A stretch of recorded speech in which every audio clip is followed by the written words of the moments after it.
இன்று பிரதோஷம். சிவபெருமான் கைலாயத்திலிருந்து நந்திதேவருடன் பூலோகத்தை வலம் வரும் புனித நேரம். இந்த மாலை நேரத்தில் ஓம் நமசிவாய என்று மனதார உச்சரித்தால் நம்முடைய பாவங்கள் கரையும், கவலைகள் விலகும். பிரதோஷ நேரத்தில் சிவலிங்கத்திற்கு பால், நீர், தேன் அபிஷேகம் செய்து பில்வ இலை அர்ப்பணித்து நந்திதேவரை முதலில் வணங்கி சிவபெருமானை வழிபடுங்கள்.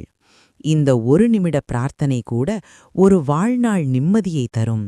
கடன், நோய், மனக்கவலை நீங்கி உங்கள் வாழ்க்கையில் ஒளி பிறக்கும். இந்த பிரதோஷ நாளில் சிவனின் அருள் அனைவருக்கும் கிடைக்கட்டும்.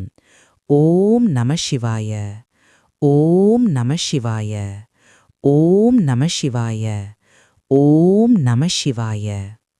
பிரதோஷ நேரத்தில் சிவனை மனதார வழிபட்டால் கடன், நோய், மனக்கவலை நீங்கி வாழ்க்கையில் அமைதி மற்றும் அருள் பெருகும்.